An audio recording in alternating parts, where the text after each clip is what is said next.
Shalom jemaat yang dikasihi Tuhan. Pagi hari ini kita bersyukur kepada Tuhan, kita diberi kesempatan untuk kembali memuji dan memuliakan nama-Nya. Mari kita mempersiapkan diri kita, mempersiapkan hati kita, kita masuk dalam saat teduh.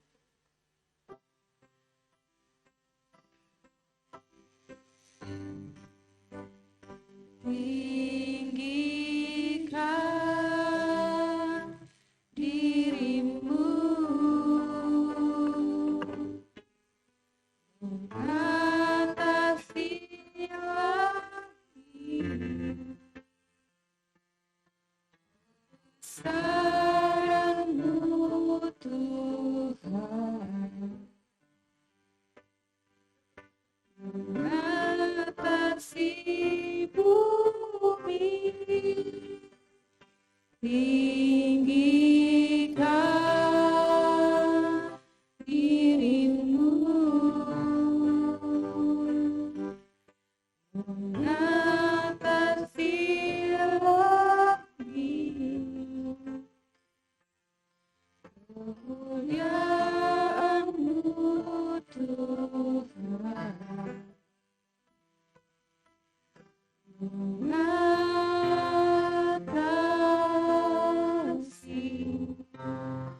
bumi. Arahkanlah hatimu kepada Tuhan dan beribadahlah kepadanya dengan sikap penyembahan. Ibadah pagi ini dimulai di dalam nama Allah Bapa, Allah Putra dan Allah Roh Kudus. Kiranya Allah Tritunggal hadir dan menikmati sembah sujud kita. Amin. 1 Tawarik 16 ayat 29.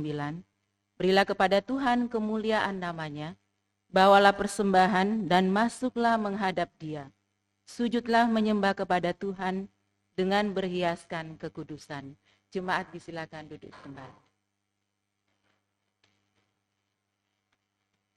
Allah kita adalah Allah di atas segala Allah.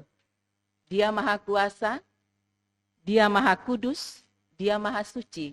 Oleh sebab itu mari kita menyembah dan memuliakan Dia di dalam roh dan kekudusan. Kita puji Dia dengan pujian suci, suci, suci.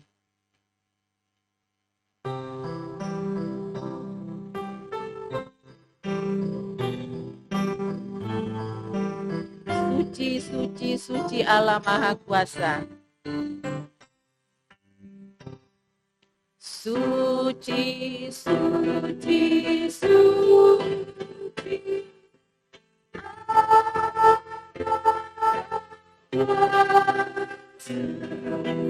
di setiap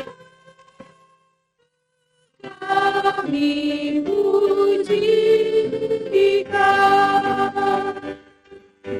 Suci, suci, suci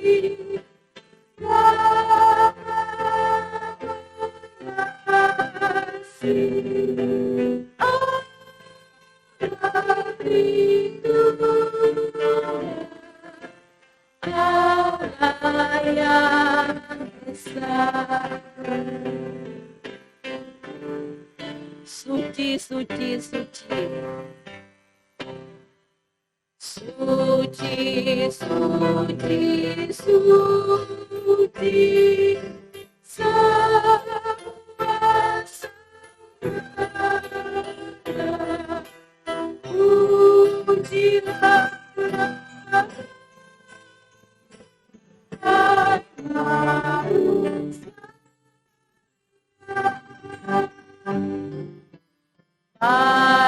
malaikat di surga bersujud pada Allah.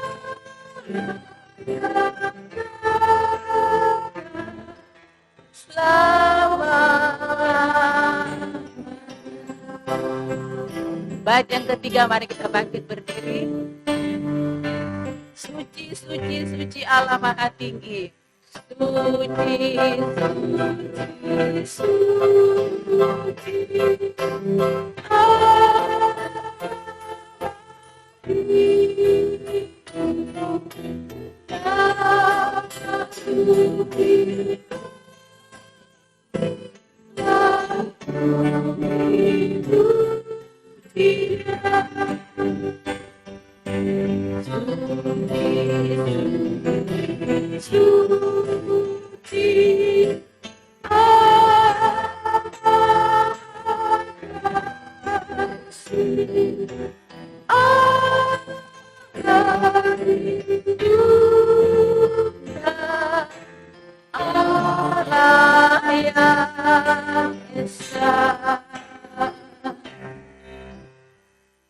Mari kita datang kepada Tuhan, merendahkan diri kita, merendahkan hati kita, seraya mengaku segala dosa dan kesalahan yang sudah kita lakukan melawan kehendak-Nya. Mari kita berdoa. Bapa di dalam surga, Bapa yang kami sembah dan yang kami muliakan, di dalam nama Tuhan Yesus Kristus, kami bersyukur bahwa kasih setia-Mu kepada kami tidak ada batasnya. Kami menyadari bahwa kami begitu terbatas mengasihi Tuhan. Banyak kali kami jatuh di dalam berbagai-bagai dosa dan pencobaan, karena tidak bisa mengendalikan diri kami, sehingga melakukan apa yang kami pandang baik menurut kehendak kami sendiri, yang akhirnya menjadi batu sandungan bagi sesama kami, bagi orang-orang yang ada di sekitar kami. Tuhan, kami mohon ampunilah kesalahan dan dosa-dosa kami. Ampuni kami yang terlalu ceroboh, yang tidak bisa memahami dan melakukan kehendak Tuhan yang mulia dalam hidup kami. Tuhan, pulihkanlah hati dan pikiran kami yang jahat. Janganlah kiranya dosa tinggal dan menetap dalam hidup kami. Jadikan kami berkenan kepadamu. Dalam nama Tuhan Yesus, Juru Selamat kami berdoa dan memohon pengampunan. Amin. Sungguh tidak mudah menjalani kehidupan dalam dunia yang fana ini. Seringkali kita diperhadapkan dengan berbagai-bagai pencobaan, bahkan pergumulan hidup, yang membuat kita memandang Tuhan sebatas yang kita pikirkan saja. Sehingga membuat kita terbatas dalam melihat kasih Tuhan yang ajaib. Oleh sebab itu mari jemaat Tuhan, bila kita merasa berada dalam pergumulan yang berat, berada dalam lembah kekelaman, mari kita perteguh keyakinan kita. Dan kita percaya bahwa di balik semuanya itu ada pelangi kasih Tuhan. Kita memuliakan Tuhan dengan pujian pelangi kasih.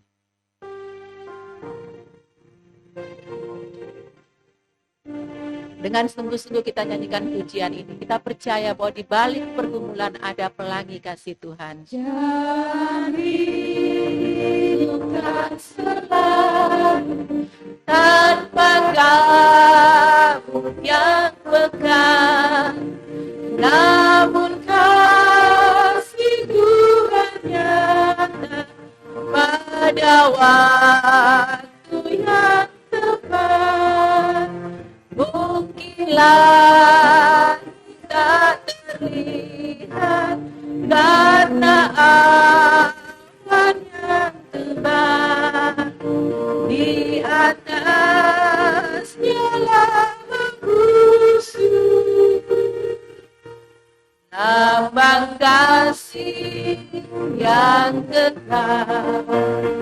Habis hujan tanpa bagai janji yang teguh di hari lagi kasih Tuhanmu. Jika badai menyerangmu, awan turut menggelap. Jika badai menyerangmu, menggelap, carilah di atas awan baik kasih yang tetap, di awan-awannya lambang cinta yang besar. Tuhan sudah berjanjilah, jangan lagi kau gentar. Habis hujan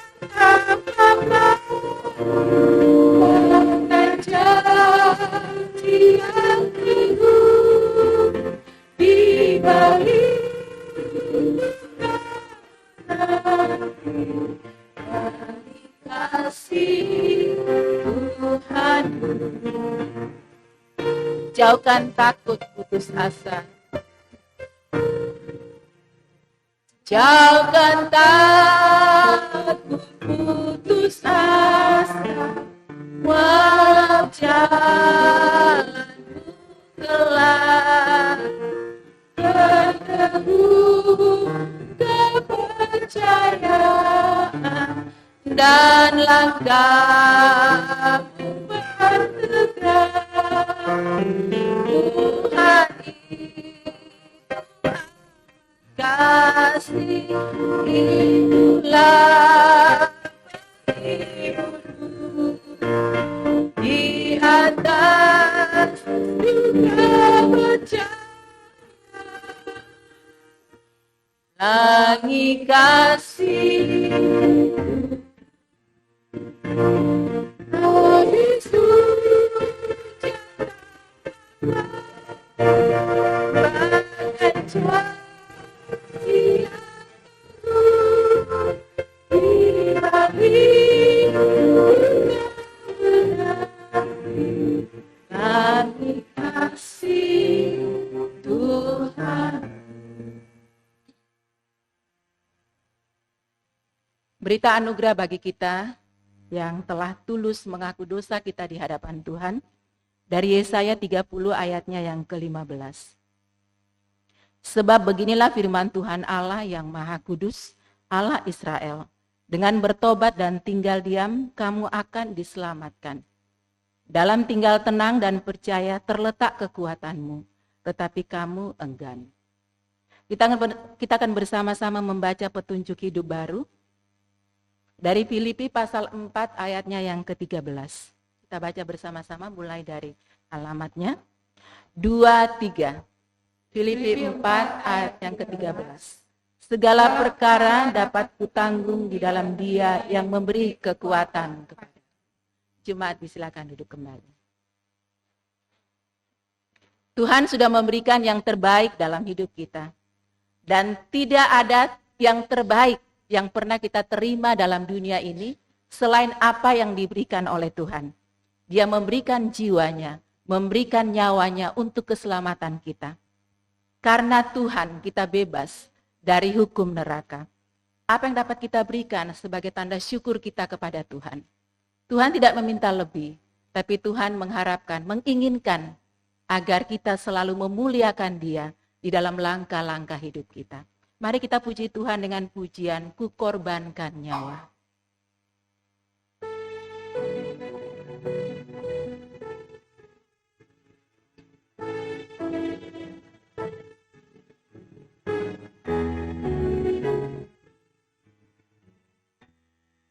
Ku korbankan nyawa dan bagimu, kau dapat tertebus dari mati bagi Tuhan. Ku korbankan jiwa bagimu. Apa kau beri padaku? Ku korbankan jiwa bagimu. Apa kau beri padaku? Bait yang kedua dinyanyikan oleh kaum wanita. Ku disengsarakan dengan amat kecil. Ku disengsarakan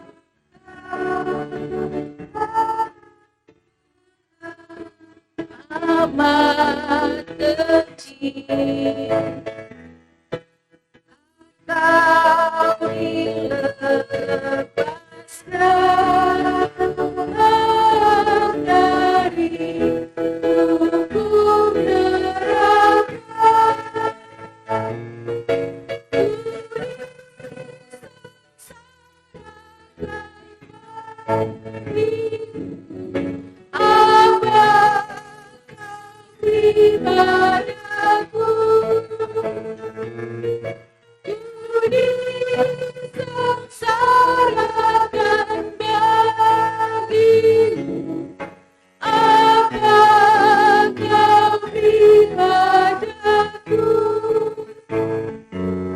Bait yang ketiga oleh kaum pria.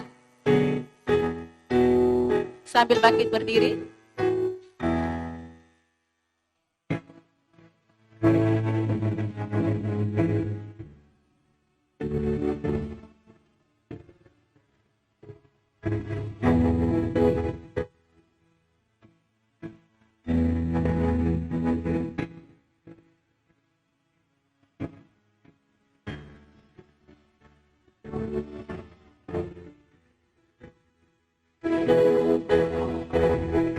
Bersama-sama.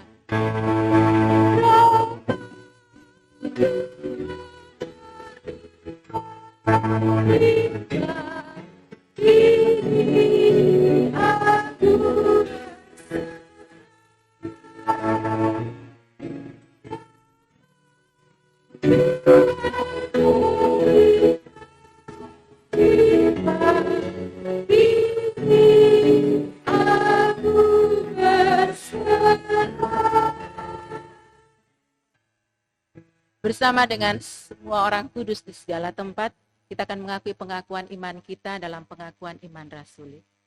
Pengakuan iman rasuli.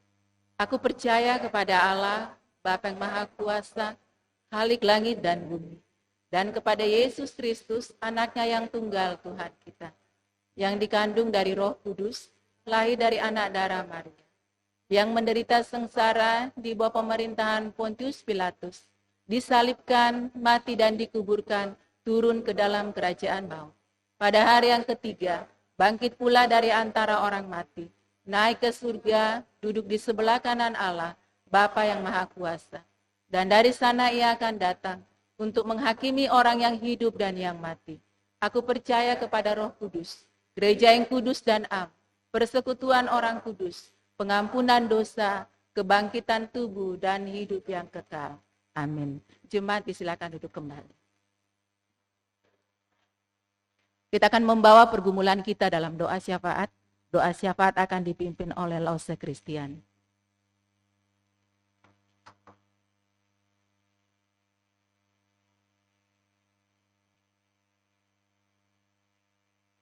Sama-sama kita berdoa. Bapa kami dalam kerajaan surga, kami menaikkan puji syukur kepadamu atas kasih dan anugerah-Mu yang memelihara kehidupan kami sampai saat ini. Terbukti kami masih diberikan kesehatan dan kekuatan untuk boleh datang beribadah dan melayani Tuhan. Saat ini kami juga memenaikkan doa-doa kami kepadamu ya Tuhan. Kami berdoa untuk kesetiaan jemaat GKT Ampenan di dalam memberikan persembahan.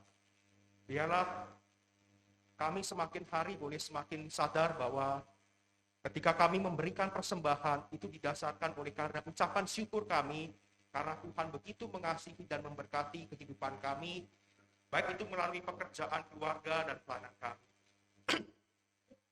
Bapa di surga, kami juga saat ini menyerahkan untuk Sekolah Kristen Aletheia yang ada di seluruh Indonesia. Kami khusus berdoa bagi program dari Yayasan Kristen Aletheia Indonesia. Kiranya Tuhan yang memberkati program yang sudah disusun dan disahkan, supaya program tersebut dapat terlaksana dengan baik, demi kemajuan dan pengembangan Sekolah Kristen Aletheia ke depannya semakin hari semakin lebih baik lagi ya Tuhan. Kami juga berdoa ya Tuhan untuk para pengurus, untuk guru, para sekolah, staf dari SKA di seluruh Indonesia. Kiranya Tuhan yang memberkati, supaya mereka boleh memiliki kesatuan hati dan juga bekerja sama dengan baik di dalam memajukan Sekolah Kristen Aletheia, mendidik anak-anak dalam pengetahuan dan di dalam karakter yang sesuai dengan firman Tuhan ajarkan, supaya anak-anak nantinya ke depan dapat menjadi generasi yang berdampak, membawa berkat bagi banyak orang dan nama Tuhan dipermuliakan. Kami juga berdoa pada pagi hari ini ya Tuhan, menyerahkan untuk Sekolah Kristen Aletheia di Bima yang akan membangun. Kiranya Tuhan yang memberkati pihak yang melaksanakan akan pembangunan sekolah Kristen Aletheia di Lima, agar seluruh proses pembangunan dapat terlaksana dengan baik ya Tuhan, dan Tuhan kiranya boleh cukupkan akan segala dana yang diperlukan, khususnya melalui para donatur yang mendukung akan proyek pembangunan ini. Kami juga berdoa untuk kondisi ekonomi yang ada di Provinsi Nusa Tenggara Barat. Kiranya kami rindu Tuhan hadir memberkati provinsi kami NTB ini ya Tuhan, supaya keadaan ekonomi boleh tetap stabil. Dan kami khusus berdoa untuk masyarakat NTB yang mengalami kesulitan di dalam perekonomian. Kiranya Tuhan yang buka jalan yang terbaik bagi mereka. Terima kasih Bapa di surga, hanya dalam nama Tuhan Yesus kami berdoa. Amin. Terima kasih Lauslo. Pagi hari ini kita akan mendengarkan persembahan pujian dari Komisi Wanita. Bersyukur kepada Tuhan oleh karena hari lepas hari Tuhan memberkati kita, dan hari lepas hari Tuhan tidak pernah lepas di dalam genggaman kita. Tuhan selalu menyertai kita apapun keadaan kita. Karena itu dipersilakan kepada Komisi Wanita untuk mempersembahkan pujiannya.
Demikian persembahan pujian dari Komisi Wanita. Tuhan memberkati pelayanan Komisi Wanita. Jemaat Tuhan, mari kita mempersiapkan hati kita untuk mendengarkan kebenaran firman Tuhan sebagai penuntun dan penguat di dalam kita menjalani hari-hari kita. Kita puji Tuhan dengan pujian, "Kusiapkan hatiku Tuhan."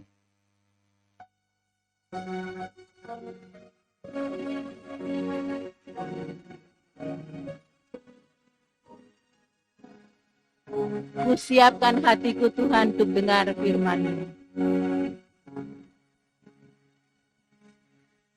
Kusiapkan hatiku Tuhan untuk dengar firman-Mu saat ini.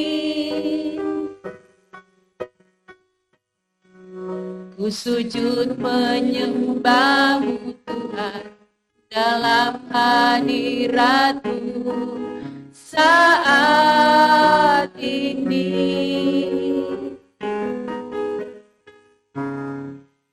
Curahkan urapan-Mu Tuhan bagi jemaat-Mu saat ini. Ku siapkan hatiku Tuhan untuk dengar firman-Mu.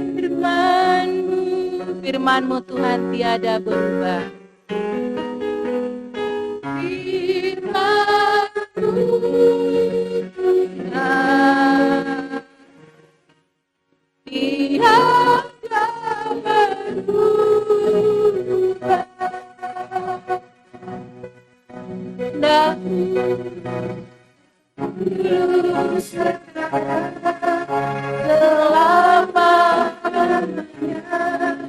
Tiada berubah.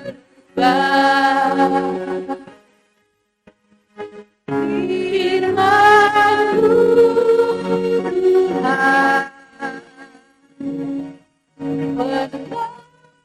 siapkan hatiku Tuhan dengar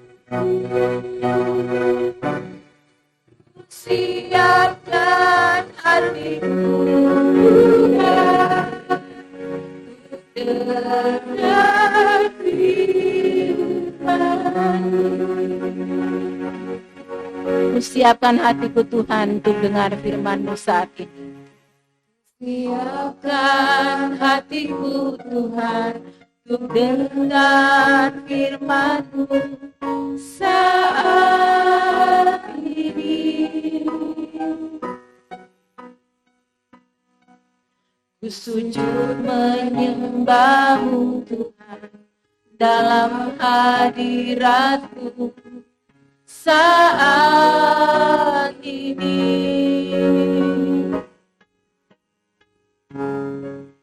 Curahkan urapan-Mu Tuhan bagi jemaat-Mu saat ini. Ku siapkan hatiku Tuhan dengar firman-Mu.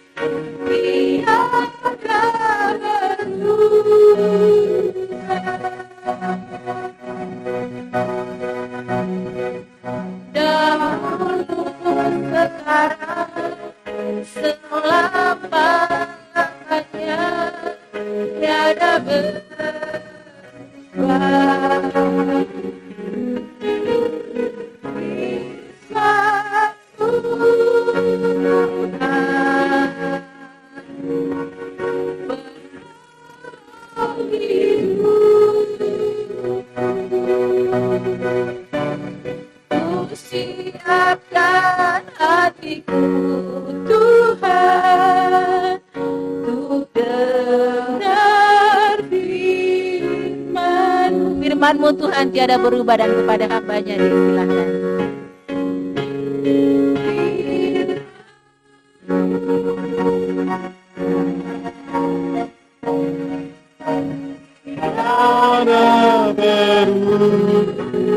Tuhan,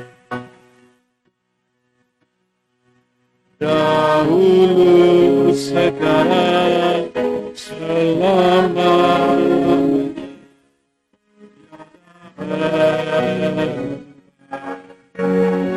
Firman-Mu Tuhan, Firman-Mu Tuhan, penolong hidupku, penolong hidupku. Ku siapkan hatiku, Tuhan, ku dengar firman-Mu. Kami sangat membutuhkan firman-Mu, Bapa di surga. Saat ini kami lelah. Kadangkala kami tidak mengerti arah jalan hidup kami. Kadangkala kami juga mungkin putus harapan. Tolonglah kami di hari yang spesial, hari Minggu, hari kami datang ke rumah Tuhan, supaya kami datang diberkati oleh Tuhan, supaya kami pulang mengalami transformasi kehidupan Kristus di dalam hidup kami. Berkati kebenaran-kebenaran firman Tuhan yang akan mengajar kepada kami. Hamba-Mu yang penuh kelemahan, Tuhan pakai menjadi alat-Mu yang baik. Kiranya kemuliaan Tuhan, kuasa Tuhan, itu yang hadir di dalam pemberitaan firman Tuhan ini. Dalam nama Tuhan Yesus kami berdoa. Amin. Selamat pagi jemaat yang dikasihi oleh Tuhan. Mari bersama-sama kita membuka firman Tuhan yang renungan kita saya ambil dari kitab 2 Tawarik pasal 7 ayat 1 sampai 22. Kitab 2 Tawarik pasal 7 ayat 1 sampai 22. Kitab 2 Tawarik pasal 7 ayat 1 sampai 22. Saya akan membacakan tidak semua ayat ya karena cukup panjang ini. Saya akan bacakan, silakan jemaat mengikutinya. Ayat 1 sampai 3. Api turun dari langit, nyanyian syukur. Setelah Salomo mengakhiri doanya, api pun turun dari langit memakan habis korban bakaran dan korban-korban sembelian itu. Dan kemuliaan Tuhan memenuhi rumah itu. Para imam tidak dapat memasuki rumah Tuhan itu karena kemuliaan Tuhan memenuhi rumah Tuhan. Ketika segenap orang Israel melihat api itu turun dan kemuliaan Tuhan meliputi rumah itu, berlututlah mereka di atas lantai dengan muka mereka sampai ke tanah, lalu sujud menyembah dan menyanyikan syukur bagi Tuhan, sebab Ia baik, bahwasanya untuk selama-lamanya kasih setianya. Ayat 4. Lalu raja bersama-sama seluruh bangsa mempersembahkan korban sembelian di hadapan Tuhan. Sebagai korban sembelian, Raja Salomo mempersembahkan 22.000 ekor lembu sapi dan 120.000 ekor kambing domba. Demikianlah raja dan seluruh bangsa mentahbiskan rumah Allah. Ayat 11. Demikianlah Salomo menyelesaikan rumah Tuhan dan istana raja dan berhasil melaksanakan dalam rumah Tuhan dan dalam istananya segala sesuatu yang timbul dalam hatinya. Kemudian Tuhan menampakkan diri kepada Salomo pada malam hari dan berfirman kepadanya, telah kudengar doamu dan telah kupilih tempat ini bagiku sebagai rumah persembahan. Ayat 14 kita baca bersama-sama. 1, 2, 3. dan umatku yang atasnya namaku tersebut merendahkan diri, berdoa dan mencari wajahku, lalu berbalik dari jalan-jalannya yang jahat, maka aku akan mendengar dari surga dan mengampuni dosa mereka, serta memulihkan negeri mereka. Tetapi jika kamu ini berbalik dan meninggalkan segala ketetapan perintahku yang telah kuberikan kepadamu, dan pergi beribadah kepada Allah lain dan sujud menyembah kepadanya, maka aku akan mencabut kamu dari tanahku yang telah kuberikan kepadamu, dan rumah ini yang telah kukuduskan bagi namaku akan kubuang dari hadapanku, dan akan kujadikan kiasan dan sindiran di antara segala bangsa. Dan setiap orang yang lewat rumah yang amat ditinggikan ini akan tertegun dan berkata, apakah sebabnya Tuhan berbuat yang demikian kepada negeri ini dan kepada rumah ini? Ayat 22 kita baca bersama-sama. 1, 2, 3.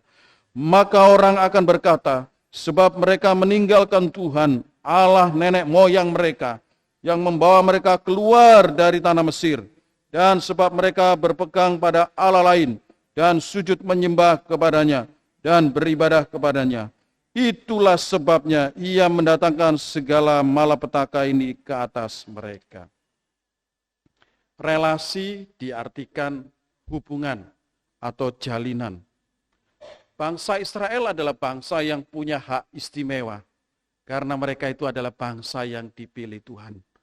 Kalau kita memperhatikan pasal 5 sampai pasal yang ke-7 dari kitab 2 Tawarik ini, kitab ini sedang membicarakan tentang pentabisan bait Allah atau rumah Tuhan.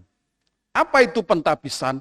Pentabisan itu semacam upacara khusus yang mengkhususkan bisa benda, bisa tempat, bisa manusia atau seseorang untuk tujuan eksklusif, tujuan yang spesial.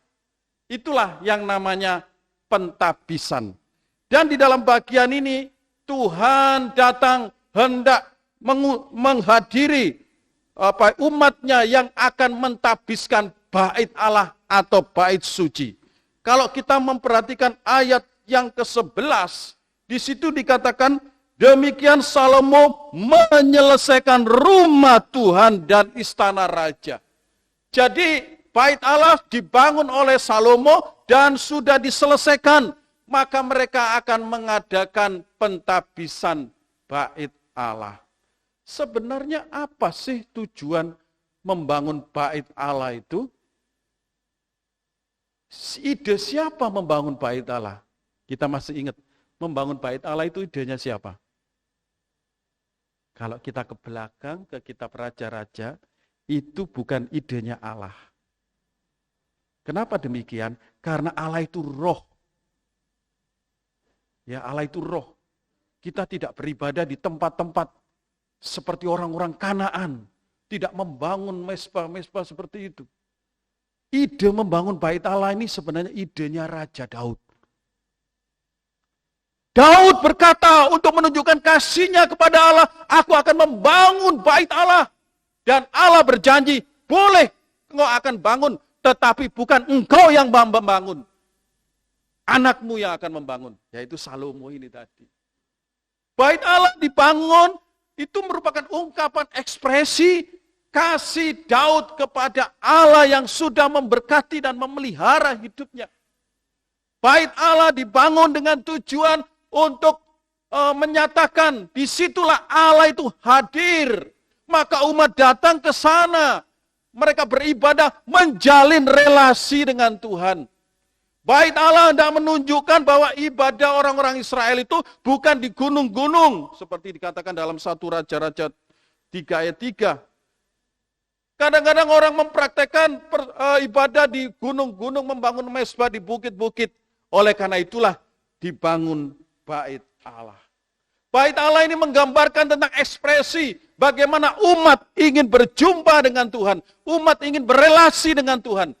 Itulah bait Allah. Dan ungkapan ini sudah dinyatakan ketika zamannya Salomo, pasal 5-7 ini. Bait Allah sudah selesai, akan ditakbiskan. ketika akan ditakbiskan inilah, kita akan belajar pesan bagaimana membangun relasi dengan Allah yang benar. Setiap kita membutuhkan relasi, ya. Kalau relasi itu rusak, ibarat seperti keluarga itu retak dan akan hancur. Kalau relasi hubungan kita, persahabatan kita sudah retak, itu kita akan berpisah. Kalau relasi komunikasi kita tidak baik, itu awal sebuah kehancuran di dalam sebuah relasi. Oleh karena itu membangun relasi sebagai umat dengan Allah itu penting. Kalau bangsa Israel membangun bait Allah, menggambarkan kita ini perlu berelasi dengan Tuhan. Kita perlu mewujudkan kasih kita kepada Tuhan. Dan Allah menyatakan diri hadir di tengah-tengah bait Allah. Itu jelas sekali. Bagaimana pesan yang disampaikan ketika kita rindu memiliki relasi yang benar dengan Allah. Yang pertama, ayat 1 sampai ayat yang ketiga. Pesan dari teks ini adalah relasi yang benar itu dimulai dengan meninggalkan gaya hidup atau pola hidup yang lama. Ayat 1 sampai 3. Perhatikan di dalam bagian ini, ketika mereka mentakbiskan bait Allah, mereka membawa korban. Lalu apa yang terjadi? Api turun dari langit, dikatakan di situ ya. Setelah Salomo mengakhiri doanya, api pun turun dari langit, memakan habis korban bakaran dan korban-korban sembelian. Ada kemuliaan, ada api. Ingin mengalami kemuliaan, maka api itu harus datang. Pesan yang ingin diajarkan di sini adalah kemuliaan itu akan tinggal. Dan api itu akan menghanguskan, melenyapkan. Yang tinggal itu kemuliaan, tetapi api itu akan menghanguskan atau menghapuskan. Artinya apa? Korban ini gambaran tentang ungkapan hati umat yang ingin menyembah kepada Tuhan. Korban ini gambaran pengakuan dosa-dosa umat. Oleh karena itu ketika api itu datang menghabiskan korban-korban itu, lalu kemuliaan itu datang. Di sini kita bisa belajar, relasi itu dimulai dengan hidup yang mau meninggalkan pola-pola gaya hidup yang lama. Apakah saudara, Bapak, Ibu memiliki pengalaman bahwa Allah itu seolah-olah mungkin tidak menghiraukan doa-doa kita? Saya sudah berdoa, tetapi Tuhan belum menjawab. Katanya Tuhan itu ingin berelasi dengan saya. Tetapi kenapa? Kok belum dijawab oleh Tuhan? Yang perlu ditanyakan adalah, apakah kita ini sudah mengintrospeksi diri kita? Apakah hidup kita ini adalah hidup yang baru, atau hidup kita masih hidup yang lama? Martin Luther, seorang bapak reformasi abad 15, mengatakan bahwa orang Kristen itu seperti kuda. Coba ditunjukkan. Orang Kristen itu seperti kuda. Gambaran orang berdosa itu seperti kuda yang ditunggangi oleh iblis. Orang berdosa itu seperti kuda yang ditunggangi oleh iblis.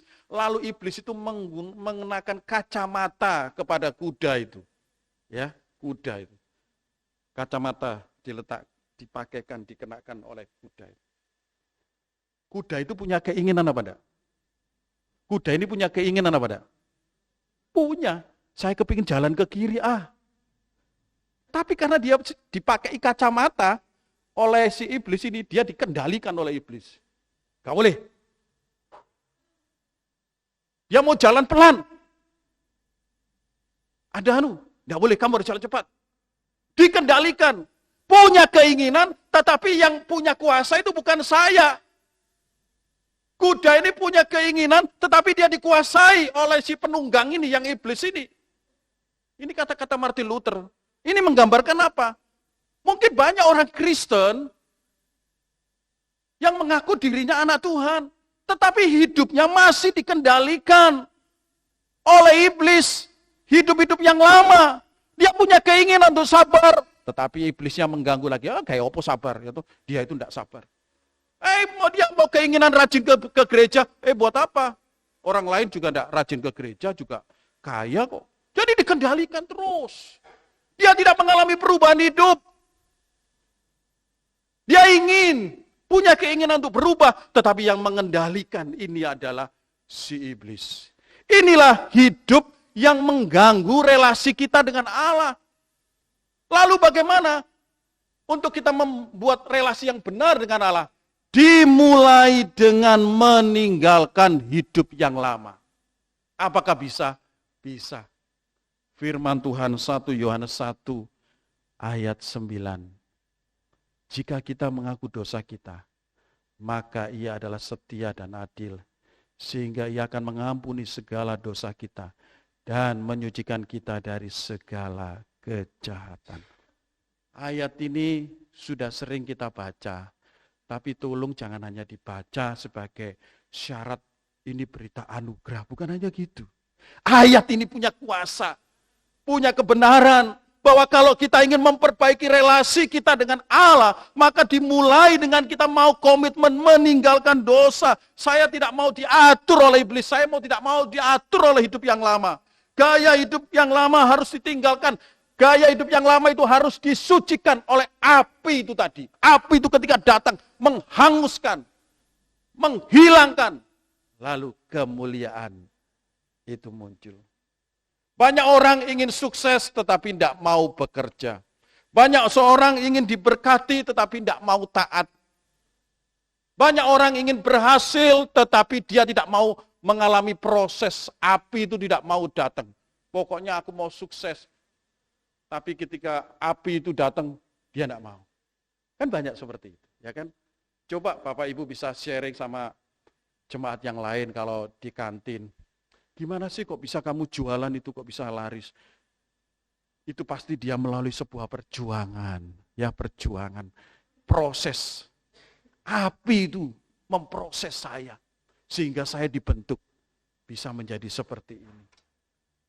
Ya, jadi relasi itu ketika di bait suci itu, bait Allah itu, api itu datang. Kemuliaan itu ada. Yang kedua. Pesan yang kedua untuk membangun relasi yang benar dengan Allah. Ayat 4 sampai ayat 10. Ini 3 perikop, 3 pesan ini. Dilakukan dengan menghormati Allah. Perikop yang pasal 4, ayat 4 sampai 10 ini kelanjutan. Ketika kemuliaan Tuhan itu datang, mereka itu berlutut menyembah kepada Tuhan. Mereka itu tidak bisa melihat kemuliaan Tuhan itu luar biasa. Mereka mengalami ketakutan. Jadi relasi itu dimulai dengan apa? Sikap menghormati Tuhan. Menghormati itu apa? Menghormati itu berarti kita senantiasa mengandalkan Tuhan. Setelah kita mengaku dosa kita, menerima Yesus, saya mau berelasi dengan engkau. Yaitu apa? Mengandalkan engkau. Aku mau sujud kepadamu. Engkaulah sumber sukacitaku. Engkaulah sumber berkatku. Engkaulah sumber penghiburanku. Hanya engkau. Jadi relasi itu ke situ. Bukankah firman Tuhan mengatakan, kamu jangan mengabdi kepada berapa Tuhan? 2. Ya toh? Satu ke situ, satu ke sini. Pasti bingung, ya toh? Dan Tuhan tidak mau kita seperti itu. Relasi hubungan itu harus satu. Ibu-ibu di sini ada yang mau dipoligami? Mau? Tidak ada. Ada yang mau dimadu?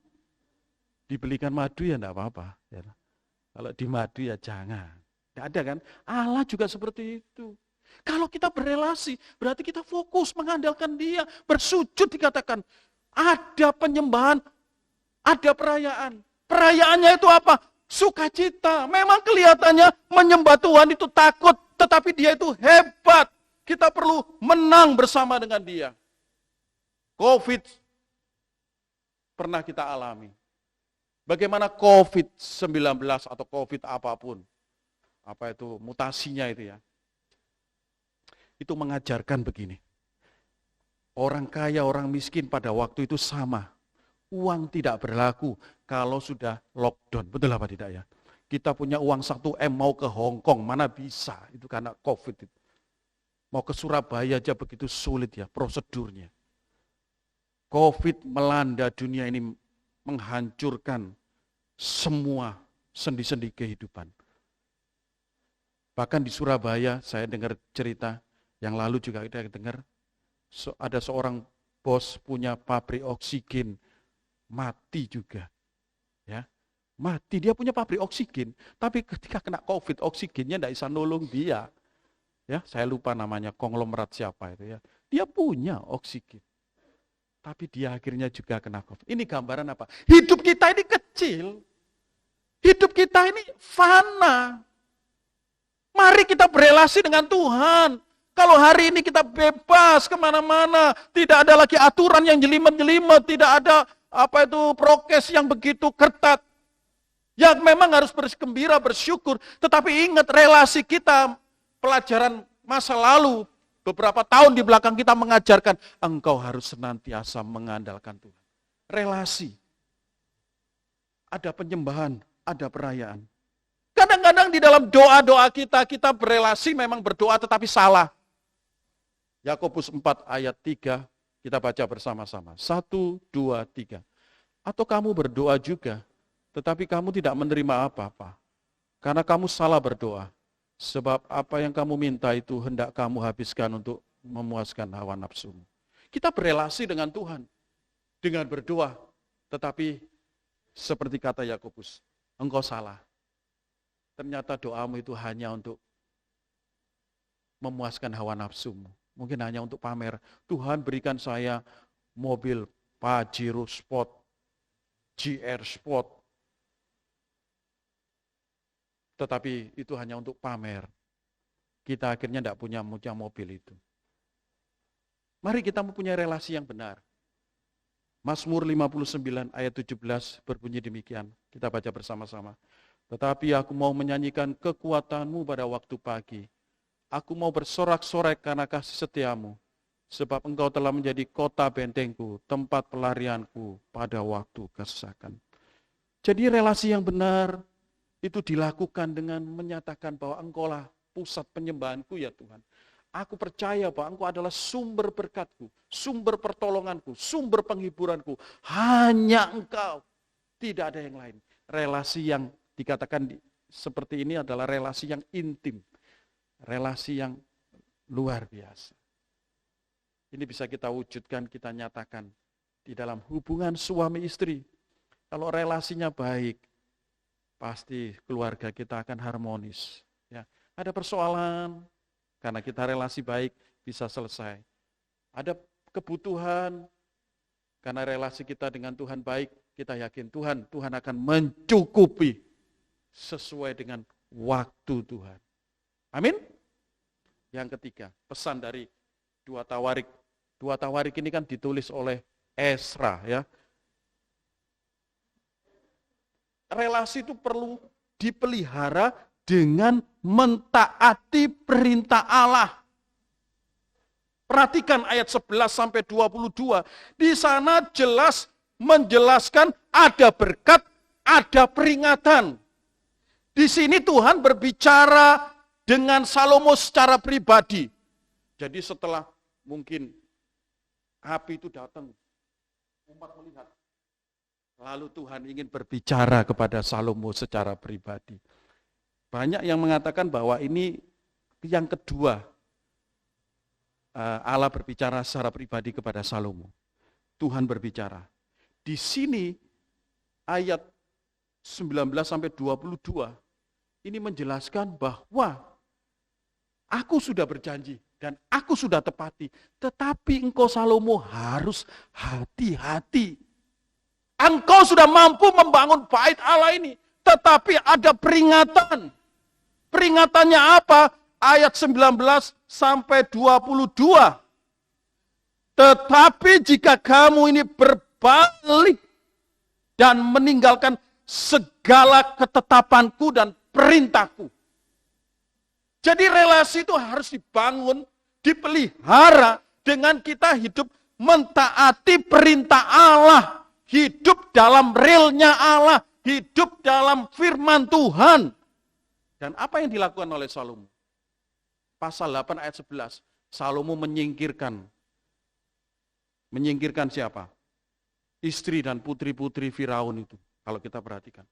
Disingkirkan, kamu tidak boleh di sini, tinggal sini. Ini perintah Tuhan. Kemudian ayat 12 sampai 15 pasal 8, Salomo mengajarkan ibadah yang dilakukan oleh Daud. Di istananya maupun di bait Allah. Ada tindakan. Ini apa? Cara untuk memelihara relasi dengan Tuhan, yaitu kita hidup taat kepada perintah-perintah Tuhan. Kalau tidak, Salomo sudah diperingatkan, kerajaanmu akan hancur. Perhatikan tadi ayat bagian-bagian terakhir ya. Kerajaan yang megah, bait Allah yang megah ini akan menjadi tontonan, menjadi olok-olokan. Ternyata kemegahan itu hancur. Kalau apa? Kalau engkau tidak bisa memelihara relasi dengan Tuhan. Zaman dulu, waktu saya masih muda, di desa saya ada seorang yang kaya. Agen. Pokoknya agen minuman mineral, agen rokok, agen sabun, kaya sekali. Tapi tiba-tiba beberapa tahun kemudian hancur. Mengapa hancur? Karena dia nikah lagi dengan istri yang lain. Karena apa? Dia kena pengaruh main. Zaman dulu itu itu semacam kayak judi-judi, porkas, macam kayak togel-togel zaman dulu ya. Jadi dia terlibat di situ. Sudah kena perempuan, menurut saya kena judi. Akhirnya fokusnya di situ. Dia tidak lagi mentaati apa yang diajarkan oleh agamanya. Ya beda dengan agama kita ya, dia bukan orang gereja. Tapi saya melihat kok bisa ya hancur gitu ya. Akhirnya tokonya disita sama bank.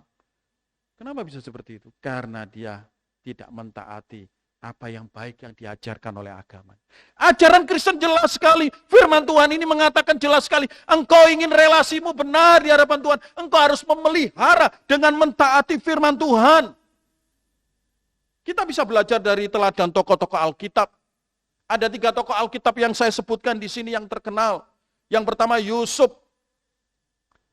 Yusuf, dia punya kans, dia punya kesempatan untuk berzina dengan istrinya Potifar, tetapi dia tolak sehingga dia tetap sukses menjadi perdana menteri di Mesir.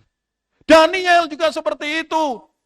Daniel bisa menjaga hatinya dari kenajisan sehingga Daniel diberkati Tuhan. Paulus demikian juga. Kenapa Paulus bisa menjadi seorang hamba Tuhan yang sukses? Ternyata kuncinya, dia bisa menjaga hatinya supaya tetap sukacita. Karena pelayanan memang tidak mudah. Tetapi yang penting jaga hatimu, murni motivasimu, Tuhan akan jadi pembelamu Paulus. Dan Paulus pun melewati itu semua. Menjaga hidup sesuai dengan firman Tuhan. Relasi dengan Allah itu harus dipelihara. Bapak Ibu, godaan juga semakin banyak. Tantangan. Mari kita tetap bagaimana supaya menjaga relasi. Saya tetap hidup taat firman Tuhan. Supaya saya tidak mengalami kehancuran. Tuhan datang untuk memulihkan relasi kita. Akibat dosa Adam dan Hawa, relasi manusia itu rusak. Tuhan Yesus datang memulihkan relasinya. Dan itu dimulai dengan apa? Kita datang mengaku dosa-dosa kita di hadapan Tuhan. Kita datang terima Yesus. Kita datang, aku mau hidup seturut dengan firman Tuhan. Aku mau hidup dalam kebenaran-kebenaran firman Tuhan. Inilah relasi yang dilakukan oleh Tuhan melalui Yesus Kristus. Inilah relasi yang ditunjukkan Allah yang penuh kasih itu datang ke dalam dunia untuk memulihkan relasi kita dengan Allah. Bagaimana dengan hidup kita hari ini? Apakah kita sudah menjalankan 3 pesan tadi? Mari kita berdoa.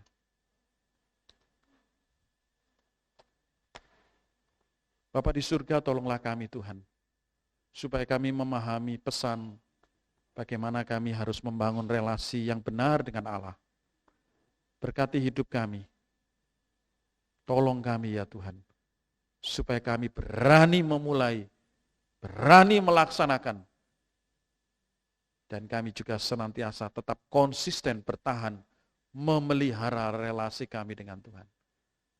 Hamba-Mu lemah, kami semuanya lemah, tetapi dengan pertolongan Allah Roh Kudus, kami akan mampu, kami akan bisa. Dalam nama Tuhan Yesus kami berdoa. Amin.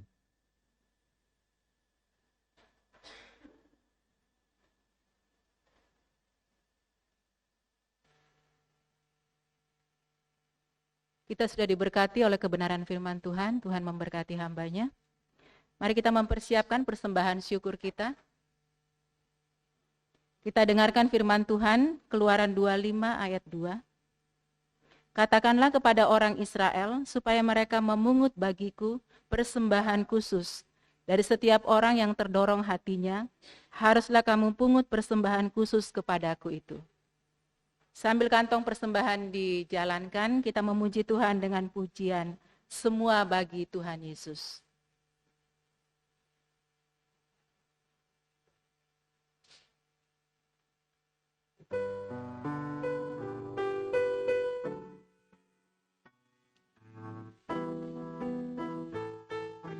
Tubuh jiwa kekuatan pada Yesus kuserahkan.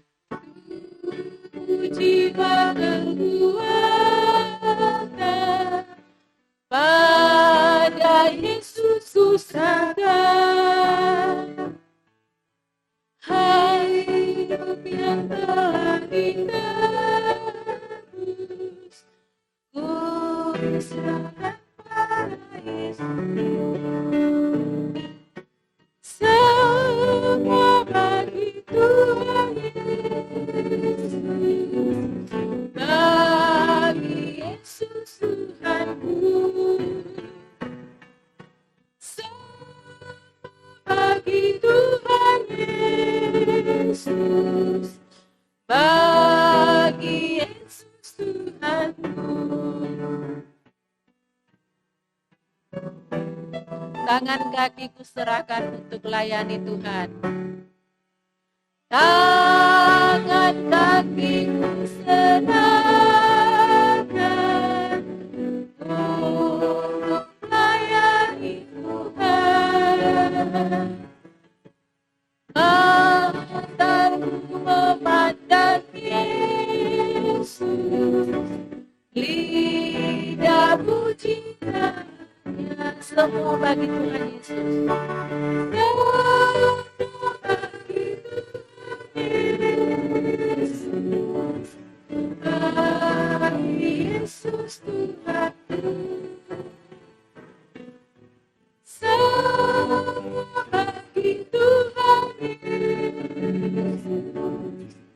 Bagi Yesus Tuhanku. Biarlah orang cinta dunia cari yang sia-sia. Mari kita berdiri.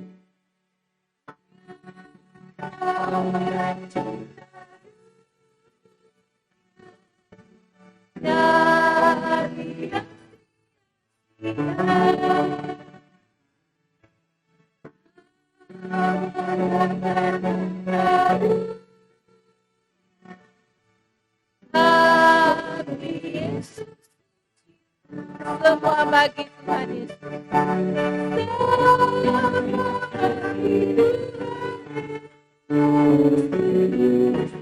Bagi Yesus Tuhan. Semua bagi Tuhan Yesus. Bagi Yesus Tuhan. Kita akan membawa persembahan di dalam doa. Mohon kesediaan Penatua Bapak Hanafi memimpin kita.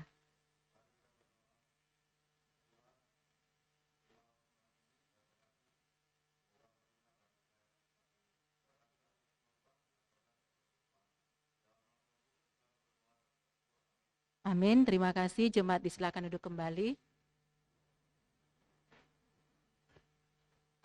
Kita akan mendengarkan warta gereja. Kepada penatua yang bertugas disilahkan.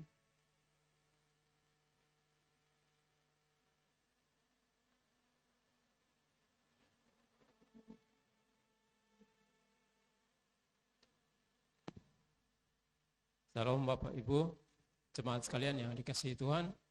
Izinkan kami menyampaikan beberapa informasi warta gereja pada pagi hari ini yang perlu kita ketahui bersama. Mungkin ada di antara kita yang baru pertama kali ibadah di tempat ini. Kami mohon untuk berdiri di tempat.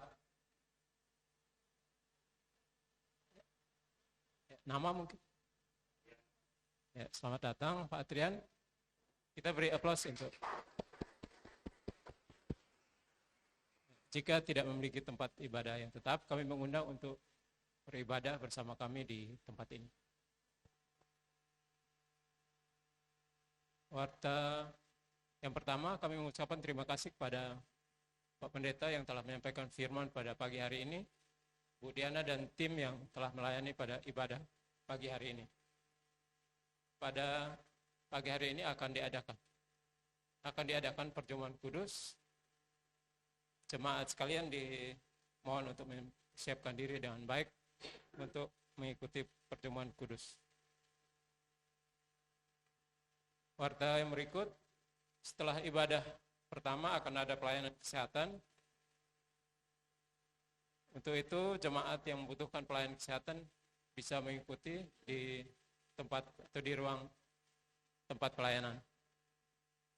Dan yang berikut, ibadah Komisi Wanita akan diadakan pada hari Jumat tanggal 9 Juni 2023 jam 7 malam, mengundang semua Komisi Wanita untuk menghadiri ibadah.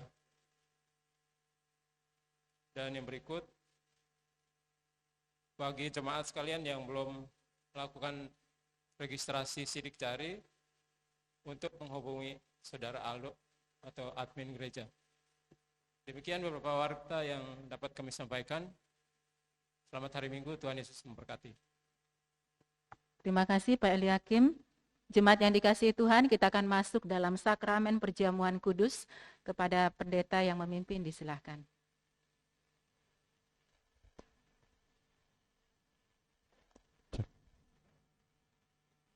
Jemaat yang dikasihi oleh Tuhan, kita akan mengikuti perjamuan kudus. Apakah ada yang belum menerima roti dan anggur? Jika ada yang belum terima, bisa minta di meja menerima tamu. Mohon penatua, ada yang belum menerima itu?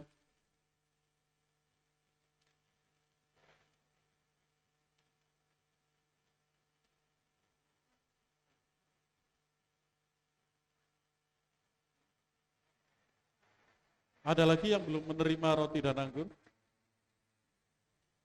Baik. Nah, jemaat yang dikasihi oleh Tuhan, di roti dan anggur itu ada ayat firman Tuhannya, ya. Kita tidak tahu hari ini kita dapat ayat firman Tuhan apa. Yang pasti kita dapat ayat firman Tuhan. Alangkah baiknya jika kita menghafalkan, lalu kita mengingat-ingat. Dan kalau itu teguran, kita lakukan. Kalau itu penghiburan, kita terima. Kiranya firman Tuhan itu menjadi berkat. Karena memang perjamuan kudus itu tidak lepas dengan firman Tuhan. Ya, mari kita bersama-sama mengikuti perjamuan kudus. Saya persilakan penatua untuk maju ke depan untuk menjadi pendamping saya di dalam perjamuan kudus ini. Silakan penatua berdiri di sebelah kanan kiri saya.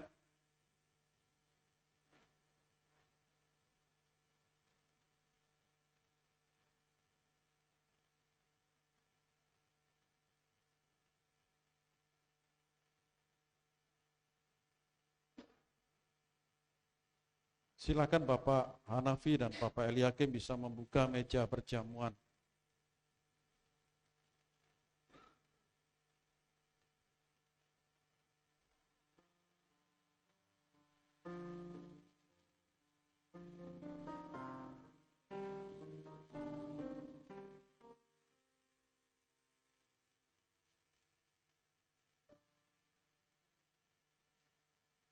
Jemaat yang mengasihi Tuhan, perjamuan kudus ini sudah diumumkan setidaknya 1 atau 2 minggu yang lalu.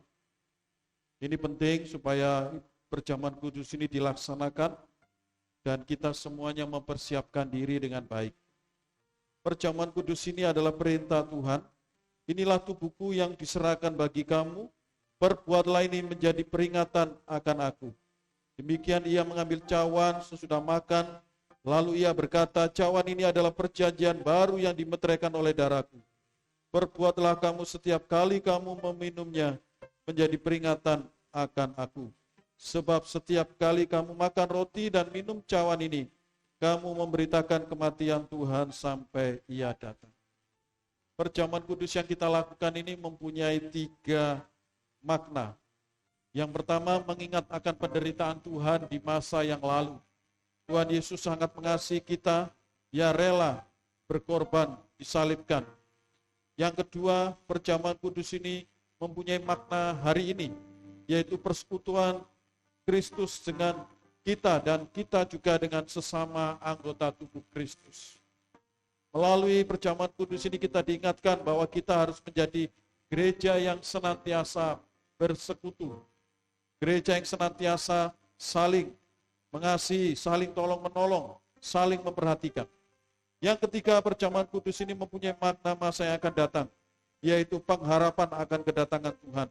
Dengan mengikuti perjamuan kudus ini kita diingatkan, saya tetap berharap hanya Yesus, Juru Selamat saya. Saya akan meninggalkan dunia ini dan Kristuslah yang akan memberikan saya hidup yang kekal.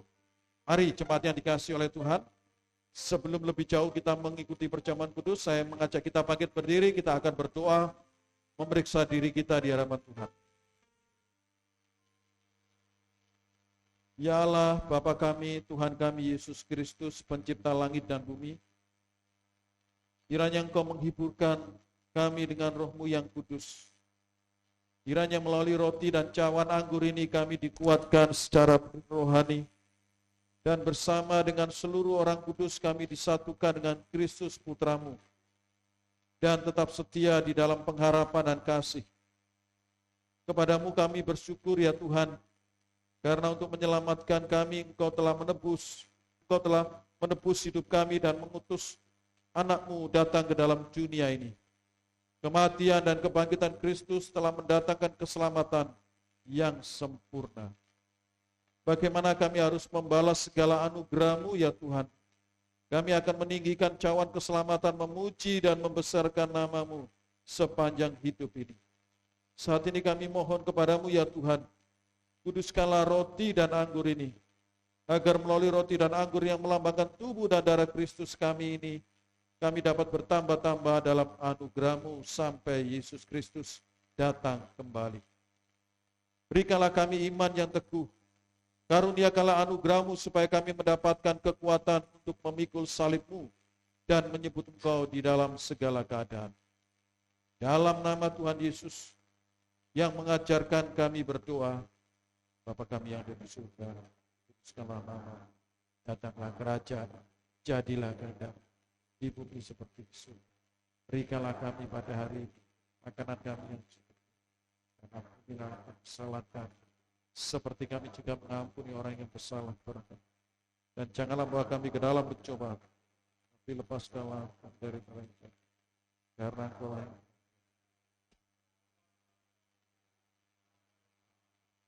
amin. Jemaat dipersilakan duduk. Pada malam waktu Tuhan Yesus diserahkan, Yesus mengambil roti, lalu mengucap berkat, kemudian memecah-mecahkannya dan memberikan kepada murid-muridnya sambil berkata, ambillah, makanlah, inilah tubuhku. Sesudah itu, Yesus mengambil cawan, lalu mengucap syukur atas cawan itu, kemudian dia memberikan kepada murid-muridnya sambil berkata, minumlah kamu semua dari cawan ini, sebab inilah darahku, darah perjanjian yang ditumpahkan bagi kamu untuk pengampunan dosa. Sebagai hamba Tuhan, saya tetap mengingatkan bahwa perjamuan kudus boleh diikuti bagi mereka yang sudah menerima baptisan anak-anak dan kemudian telah disidi, atau bagi mereka yang telah menerima baptisan dewasa, dan yang lebih penting adalah bagi mereka yang sudah mempersiapkan hati, baik itu jemaat GKT yang benar maupun jemaat gereja lain, tamu, boleh mengikuti. Mari kita yang sudah siap untuk menerima roti dan anggur, saya mengundang kita untuk bangkit berdiri. Kita pujikan roti hidup jiwa.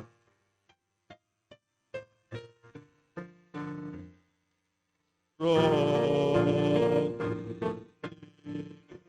jiwa yang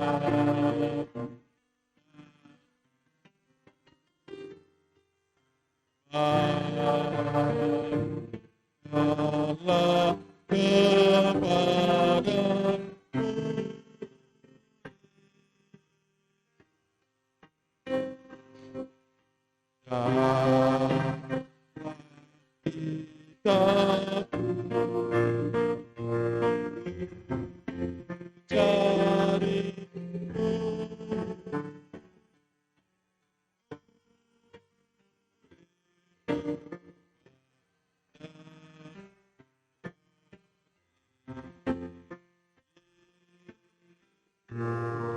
Mari kita siapkan roti di tangan kanan kita.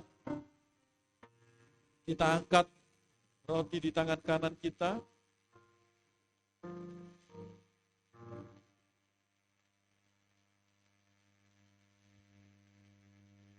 Yesus berkata, "Inilah tubuhku, ambillah, makanlah, sebagai peringatan Yesus mati bagi saudara. Dengan iman dan rasa syukur, silakan makan."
Mari kita siapkan cawan anggur di tangan kanan kita.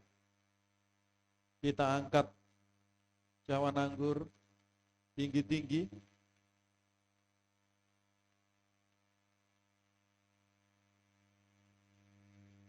Yesus berkata, "Cawan ini adalah perjanjian baru yang dimeteraikan oleh darahku.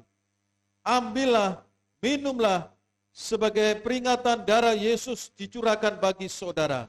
Dengan iman dan rasa syukur, silakan minum."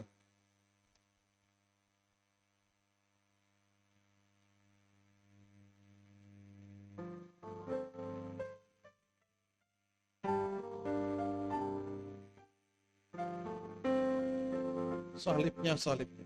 Salibnya,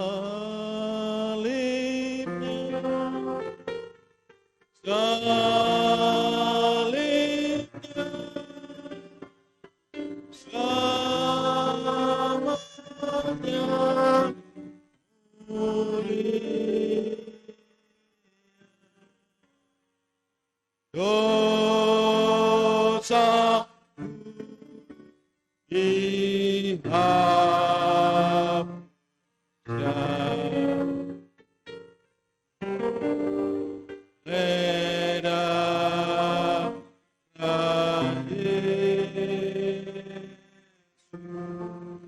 musik terus mengalun dengan lembut. Mari kita merenungkan diri kita di hadapan Tuhan.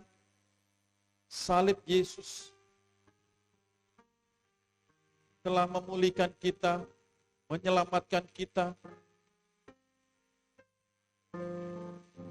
untuk kita mengalami relasi yang dipulihkan oleh pengorbanan Kristus. Mari kita senantiasa ingat, saya rindu Tuhan memiliki relasi yang benar dengan Engkau.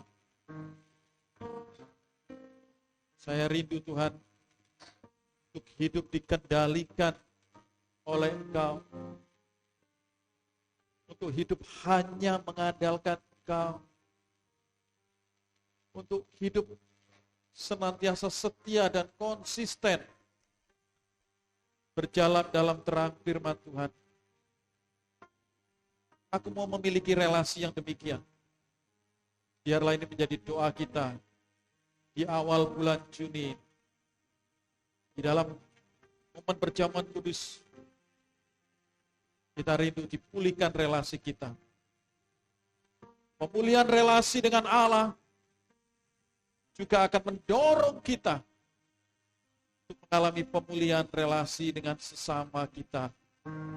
Dampak relasi pemulihan dengan Allah itu akan dirasakan oleh istri kita, oleh suami kita, oleh anak-anak kita, oleh seisi rumah kita, seisi tempat kita bekerja, seisi gereja ini mengalami dampak yang luar biasa.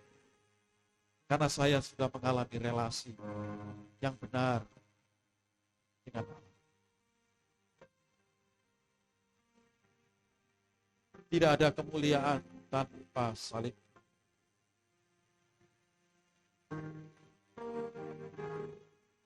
Bapa di surga, tolonglah kami ya Tuhan. Kami rindu jemaat kami dibangun secara spiritual untuk mereka sungguh-sungguh mengalami, terus dikuduskan oleh Tuhan. Roh Kudus itu senantiasa hadir di dalam hidup kami, memimpin hidup kami, untuk kami memiliki relasi yang benar dengan Allah. Kami berdoa bagi mereka yang mengalami pergumulan soal keluarga, kiranya Tuhan menolong. Kami berdoa bagi mereka yang mengalami pergumulan soal ekonomi, soal keuangan, soal pekerjaan. Bahkan sederet persoalan itu pasti ada di dalam hidup kami.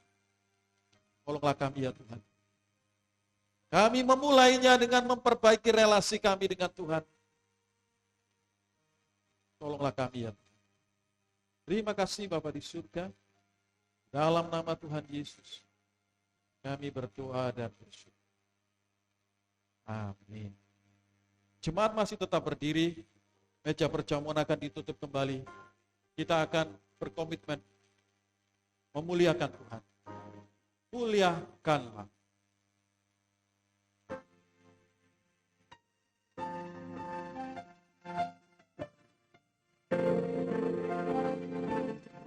Penatua bisa kembali lagi ke tempat duduk semula. Tuhan Yesus mati bagi menghapus segala dosaku, beban dan sedih ditanggung.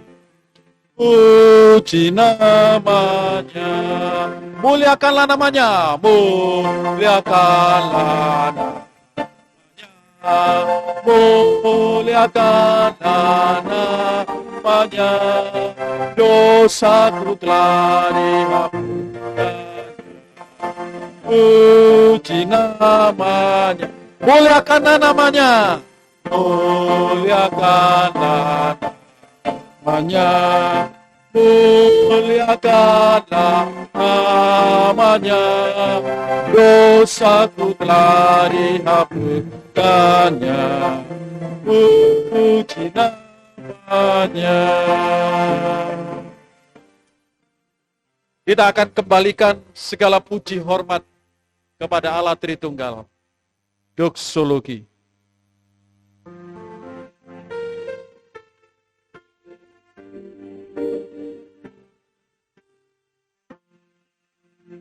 Puji Allah Bapa Putra, puji Allah Roh Kudus, ketiganya yang esa.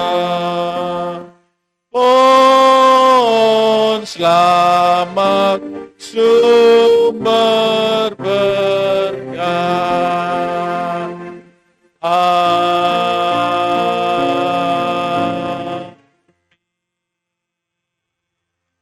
Jemaat yang mengasihi Tuhan, arahkan hatimu kepada Tuhan dan terimalah berkat Tuhan. Kiranya kasih dari Allah Bapa di surga yang mulia, kiranya anugerah dari Tuhan kita Yesus Kristus, kiranya penghiburan pertolongan dari Allah Roh Kudus menyertai hidupmu sekalian, menolong hidupmu sekalian untuk memiliki relasi yang benar dengan Allah. Kasih-Nya, anugerah-Nya kita alami mulai pagi hari ini sampai selama-lamanya, sampai Tuhan Yesus datang yang kedua kalinya. Amin. Amin.